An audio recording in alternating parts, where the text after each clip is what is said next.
Hello दोस्तों, मैं Rahul sir एक नई कक्षा के साथ आप सभी लोगों का तथागत परिवार में स्वागत करता हूं। आज हम लोग बजट को पढ़ेंगे क्योंकि बजट 1 या 2 तारीख में आ जाता है। बजट से और जनसंख्या से ऐसा कोई सा एग्जाम नहीं है जिसमें 2 या 3 नंबर के सवाल आते ना हो। करते हैं बजट 2021 का है। हर साल का बजट अलग अलग आता है।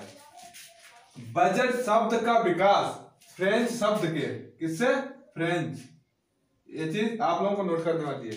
फ्रेंच शब्द के बुजेट से हुआ, जिसका अर्थ है एक छोटा सा चमड़े का थैला। एक छोटा सा चमड़े का थैला। आइए, बजट एक निश्चित अवधि के लिए संभावित आय और खर्च होता है। जैसे कि आप सभी लोगों के घर पे पिताजी आपके या तो नौकरी करते होंगे या तो मजदूरी करते होंगे। नौकरी में उनकी 8,000, 10,000, 15,000, 20,000 प्रति महीना आय होगी। उस आय को हमें किस तरह से खत्म करना है या खर्च करना है, ये हम लोग बजट रोज बनाते हैं, हर महीने बनाते हैं। जो मजदूर लोग हैं उनकी जो दिहाड़ी है उसके अनुसार बनाते हैं बजट। इसी प्रकार हमारे देश का बजट होता है, जिसमें सरकार अपने अनुरूप पैसे को खर्च करती है। चलिए आइए, बजट 3 बातों पर निर्भर होता है। एक होता पिछला वर्ष, दूसरा होता वर्तमान वर्ष और तीसरा होता अगला वर्ष यानी आने वाला वर्ष। इन तीनों वर्षों का अपना अपना महत्व होता है। पिछले वर्ष में कौन सी योजनाएं हमारी अधूरी रह गई थी, इसमें जो वर्तमान वर्ष है इसमें समय को देखते हुए, जैसे इस समय कोरोना की बीमारी आई थी, उसके चलते हुए वर्तमान समय में एक नई योजना का प्रारंभ किया जाएगा। अगले वर्ष में हमें अपनी योजनाएं इस वर्ष तक सफल करनी है या कब तक सफल करनी है, इसको देखा जाता है। आइए अगला देखते हैं। फिर बजट शब्द वार्षिक आय व्यय के प्रस्तावों के लिए प्रयुक्त किया जाता है। बजट जो होता है एक वार्षिक समय के लिए होता है। जैसे कि 1 फरवरी या 2 फरवरी को बजट प्रस्तुत किया जाता है। फिर अगला जो आएगा अगला साल, फिर फरवरी को ही प्रस्तुत किया जाएगा दूसरा बजट। ठीक है, आइए फिर अगला पॉइंट देखते हैं। सबसे पहले सन 1803 को, सबसे पहले सन 1803 में बजट शब्द का प्रयोग फ्रांस में आय व्यय मतलब खर्चा होता है। आपका क्या होता है? खर्चा। आय व्यय के रूप में प्रारंभ किया गया। ठीक है, कहाँ? फ्रांस में किया गया था। ठीक है, उसके बाद इंग्लैंड के प्रथम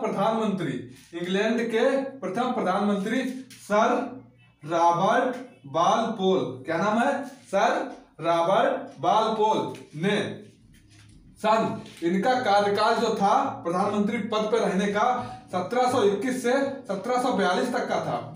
अपने वित्तीय प्रस्ताव के दस्तावेज चमड़े के एक थैले में रखा हुआ था, जिसे संसद में उन्होंने प्रस्तुत किया।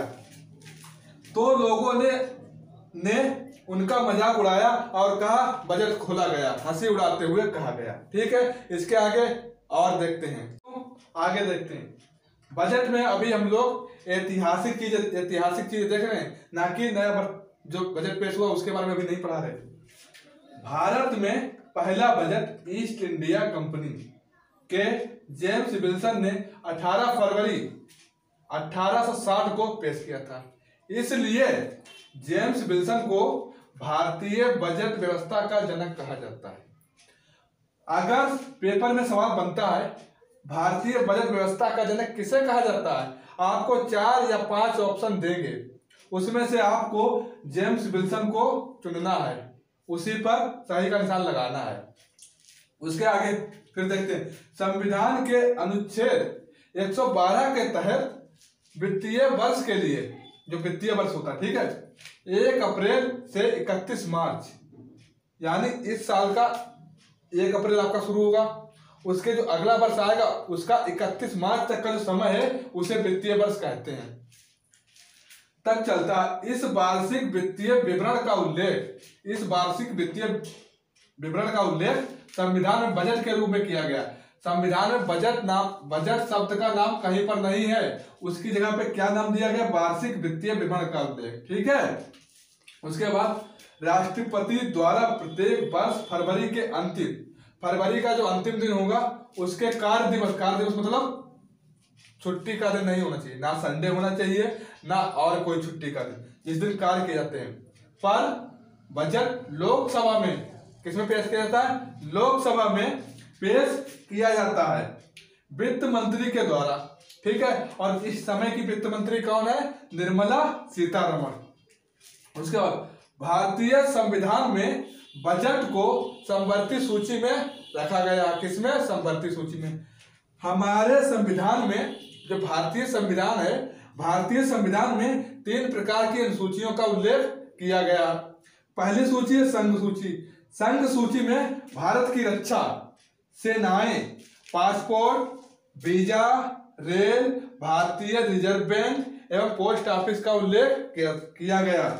एवं दूसरी प्रकार की जो सूची है उसे राज्य सूची कहते हैं। उसमें पुलिस है, कृषि है, बाजार है, मिलें हैं, गैस है, शमशान घाट जहां पर दाह संस्कार किया जाता है। ठीक है। एवं कब्रिस्तान, दोनों का उल्लेख राज्य सूची में किया गया एवं स्थानीय शासन का उल्लेख भी राज्य सूची में। इसके बाद तीसरे नंबर की सूची है उसको कहते हैं समवर्ती सूची। इसमें आपका बजट का उल्लेख, ठीक है, जनसंख्या का उल्लेख, पर्यावरण, वन। अब जनसंख्या का उल्लेख समवर्ती सूची में किया गया। जनसंख्या से ही परिवार नियोजन का भी उल्लेख समवर्ती सूची में किया गया। ठीक है। आइए चलते हैं फिर आगे की ओर दोस्तों, फिर आगे बढ़ते हैं। भारतीय संविधान में एक सत्र अलग अलग होता है।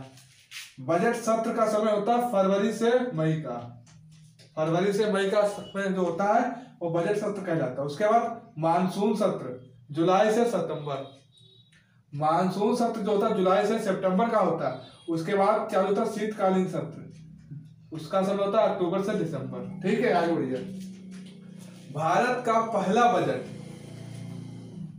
जो पहला बजट था किस वित्त मंत्री ने पेश किया, R.K. षणमुख शेट्टी।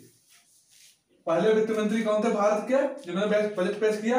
भारत का पहला बजट यानी जब देश आजाद हो गया था, भारत का पहला बजट किस वित्त मंत्री ने पेश किया, R.K. षणमुख शेट्टी ने 26 नवंबर 1947 को पेश किया।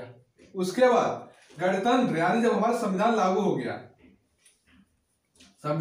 गया, गणतंत्र भारत का पहला बजट 28 फरवरी 1950 को जॉन मथाई ने पेश किया। किसने, जॉन मथाई ने।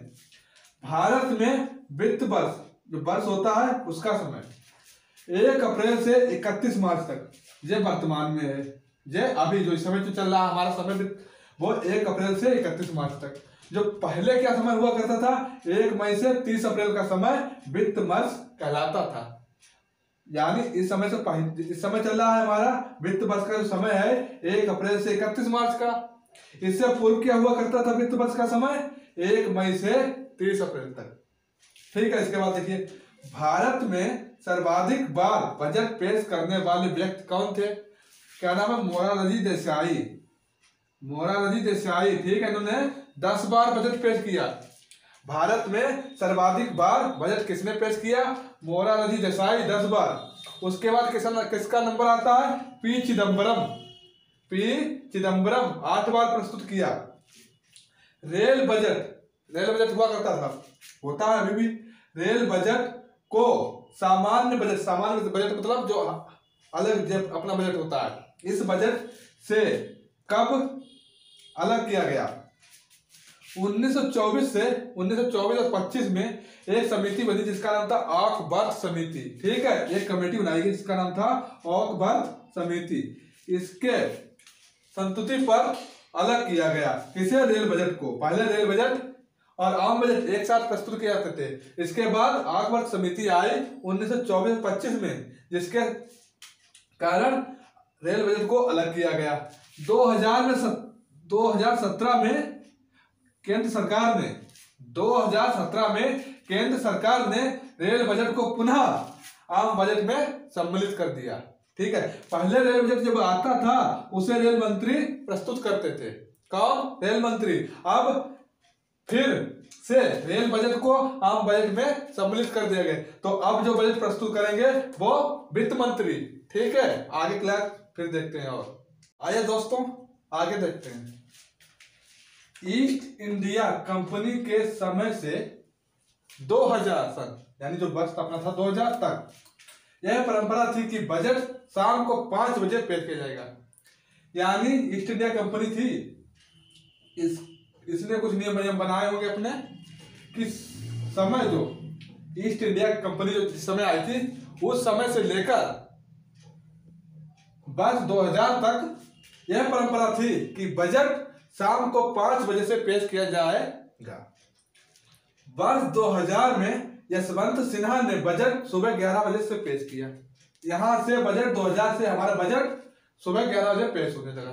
ठीक है, 2017 तक बजट फरवरी महीने के आखिरी कामकाजी दिन, कामकाजी मतलब संडे ना हो और कोई छुट्टी ना हो, संडे ना हो कोई छुट्टी ना हो।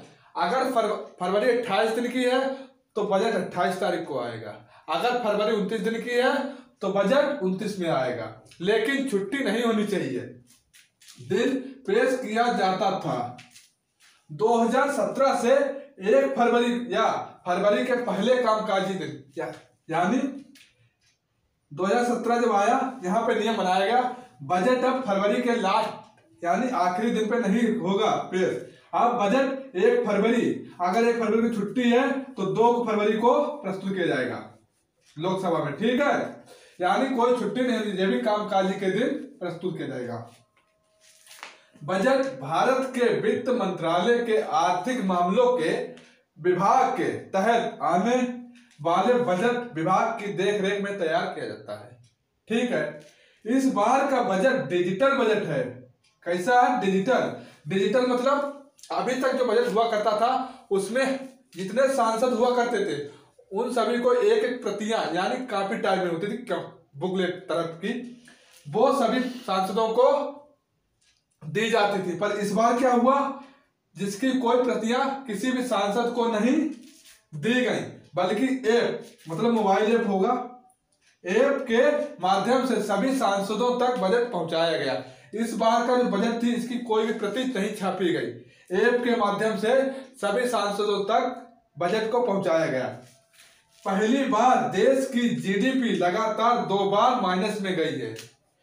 यानी ये समझिए पॉइंट, पहली बार 2021 में, 2020 और 21 में पहली बार देश की जीडीपी लगातार 2 बार माइनस में गई है।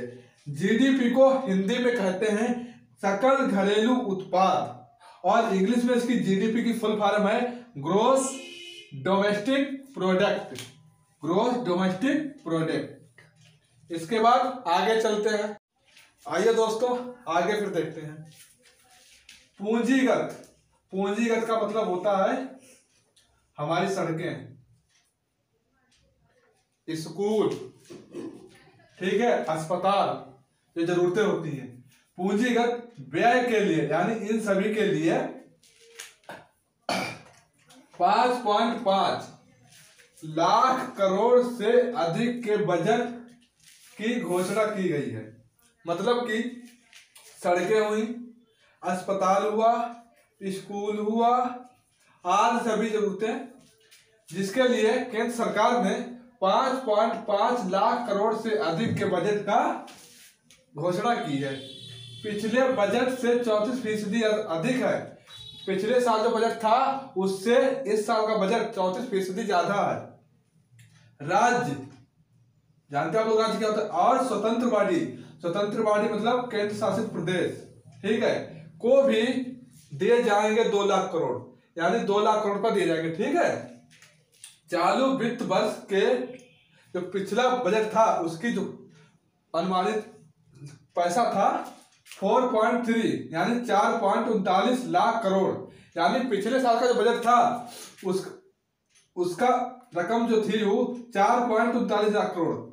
चालू वित्त वर्ष के लिए 4.39 लाख करोड़ रुपए पिछले साल के मुकाबले अगले वित्त वर्ष के लिए 5.54 नया लाख करोड़ रुपए को पूंजीगत व्यय का लक्ष्य है। ठीक है, बजट के 6 स्तंभ होते हैं। इस बार जो बजट है उसके 6 स्तंभ रखेंगे।